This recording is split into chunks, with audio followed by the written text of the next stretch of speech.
ಮುಖಂಡರಾದ ಮತ್ತಿಹಳ್ಳಿ ಹರೀಶ್ ಗೌಡರವರ ಸಮ್ಮುಖದಲ್ಲಿ ತಿಪಟೂರು ತಾಲೂಕು ಸಮಿತಿ ವತಿಯಿಂದ ಜೂನ್ 23 ಸೋಮವಾರದಂದು ನಗರಸಭೆ ಮುಂಭಾಗ ಬೃಹತ್ ಪ್ರತಿಭಟನೆ ಹಮ್ಮಿಕೊಳ್ಳಲಾಗಿದೆ ಎಂದು ತಾಲೂಕು ಸಂಚಾಲಕರಾದ ಜಕ್ಕನಹಳ್ಳಿ ಮೋಹನ್ ಸುದ್ದಿಗೋಷ್ಠಿಯಲ್ಲಿ ತಿಳಿಸಿದರು.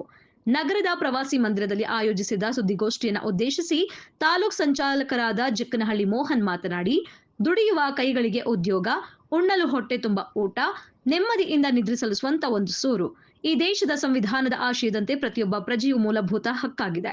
ಆದರೆ ನಮ್ಮ ದೇಶವನ್ನು ಮತ್ತು ನಮ್ಮನ್ನು ಆಳುತ್ತಿರುವ ಸರ್ಕಾರವು ದುಡಿಯುವ ಕೈಗಳಿಗೆ ಉದ್ಯೋಗವನ್ನು ನೀಡದೆ ಹೊಟ್ಟೆ ತುಂಬ ಅನ್ನ ಸಿಗದಂತೆ ಮಾಡಿ ಹಸಿವಿನಿಂದ ನರಳುತ್ತಾ ಮಲಗಲು ಕೂಡ ಸ್ವಂತ ಮನೆಯೂ ಇಲ್ಲದ ಸ್ಥಿತಿಗೆ ಜನರನ್ನು ದೂಡಿದೆ. ಜನವಿರೋಧಿ ಮನಸ್ಥಿತಿಯ ಸರ್ಕಾರ, ತಾಲೂಕು ಆಡಳಿತ, ನಗರಸಭೆ ನಿರ್ಲಕ್ಷ್ಯದಿಂದಾಗಿ ಇಂದು ಬಡವರ ಸ್ಥಿತಿ ಬೀದಿಗೆ ಬಂದಿದೆ ಹಾಗೂ ತಾಲೂಕಿನಲ್ಲಿ ಒಂದೇ ಒಂದು ನಿವೇಶನ ಗ್ರಾಮ ಪಂಚಾಯಿತಿಗಳಲ್ಲಿ ನಿವೇಶನಕ್ಕಾಗಿ ಸ್ಥಳ ಮೀಸಲಾಗಿದೆ ಎಂದು ಪಹಣಿಗಳಲ್ಲಿ ಮಾತ್ರ ನಮೂದಾಗಿದೆ. ಆದರೆ ಇದು ವಾಸ್ತವಕ್ಕೆ ಬಂದಿಲ್ಲ ಎಂದು ಹೇಳಿದ್ದಾರೆ. ವ್ಯವಸ್ಥೆ ಯಾತಬೇಕು, ನಮಗೆ ಈ ಜಿಲ್ಲಾಡಳಿತ ಯಾತಬೇಕು, ಸರ್ಕಾರ ಯಾತಬೇಕು. ನೀವು ಸರ್ಕಾರ ಬಾಯಿ ಮಾತಲ್ಲಿ ಹೇಳಕ್ಕೆ ಮಾಡ್ಕೊಂಡಿದ್ದೀರಾ. ಪ್ರತಿಯೊಬ್ಬರಿಗೂ ಸೂರು ಅಂತ ಹೇಳಕ್ಕೆ ಮಾಡ್ಕೊಂಡ್ರ ಅಂತದ್ದು ಭಾಷಣಗಳು.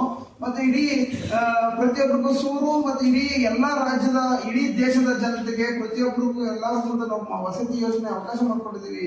ನಾವು ಸಾವಿರಾರು ಕೋಟಿ ಬಿಡುಗಡೆ ಮಾಡ್ತಾ ಇದ್ದೀವಿ.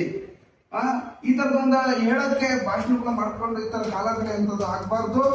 ಇವತ್ತೇನು ಎಲ್ಲ ವಸತಿ ವಂಚಿತರಾಗಿದ್ದಾರೆ, ಯಾರು ನಿರಾಶ್ರಿತರಿದ್ದಾರೋ ಪ್ರತಿಯೊಬ್ಬರು ಸೂರನ್ನ ಕಲ್ಪಿಸ್ಕೊಡುವಂತ ಕೆಲಸ ಆಗಬೇಕು. ಈಗಾಗಲೇ ತಾಲೂಕಲ್ಲಿ ಆಶ್ರಯ ಯೋಜನೆಗೆ ಅಂತ ಹೇಳಿ ಎಲ್ಲಾ ಕಡೆ ಪಂಚಾಯತಿ ವ್ಯಾಪ್ತಿಯಿಂದ ಇರ್ಬೋದು, ನಗರಸಭೆ ವ್ಯಾಪ್ತಿಯಿಂದ ಇರ್ಬೋದು.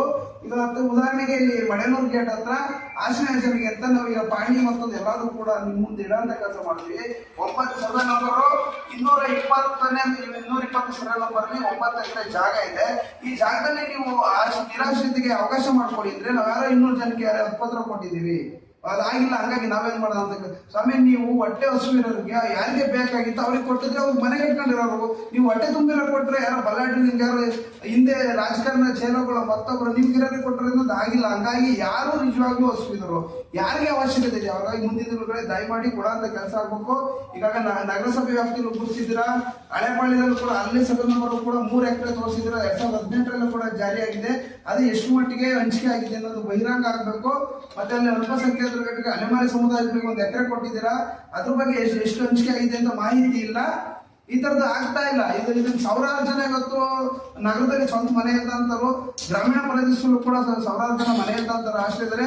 ಇದನ್ನ ನೀವು ಗಂಭೀರವಾಗಿ ನಾವು ಪರಿಗಣಿಸ್ತಾ ಹೋದ್ರೆ ನಾವು ಮುಂದಿನ ದಿನಗಳಲ್ಲಿ ನಗರಸಭೆ ಮುಂದೆ ಅಹೋರಾತ್ರಿ ಧರಣಿನ ಕರ್ನಾಟಕ ದಲಿತ ಸಂಘರ್ಷ ಸಮಿತಿ ಎನ್ನೂರು ಶ್ರೀನಿವಾಸ್ ರಾಜ್ಯ ಸಂಚಾಲಕರ ನೇತೃತ್ವದ ಕರ್ನಾಟಕ ದಲಿತ ಸಂಘರ್ಷ ಸಮಿತಿಯಲ್ಲಿ ಜಿಲ್ಲಾ ಸಂಘಟನಾ ಸಂಚಾಲಕರು ಮತ್ತೆ ಹರೀಶ್ ಗೌಡರ ಅವ್ರ ಸಮ್ಮುಖದಲ್ಲಿ, ಅವರ ಮಾರ್ಗದರ್ಶನದಲ್ಲಿ ನಾವು ಅಹೋರಾತ್ರಿ ಧರಣಿ ಪ್ರತಿಭಟನೆ ಹಮ್ಮಿಕೊಳ್ತಾ ಇದ್ದೀವಿ. ಮುಂದಿನ ದಿನಗಳು ಈಗ ಪ್ರತಿ 23ನೇ ತಾರೀಕು ಪ್ರತಿಭಟನೆ ಮಾಡಿ ನಗರಸಭೆಗೆ, ನಗರ ಆಡಳಿತಕ್ಕೆ, ಸ್ಥಳೀಯ ಆಡಳಿತಕ್ಕೆ, ಈ ತಾಲೂಕು ಆಡಳಿತಕ್ಕೆ ಎಚ್ಚರಿಕೆಯನ್ನ ರವಾನಿಸ್ತಾ ಇದೀವಿ.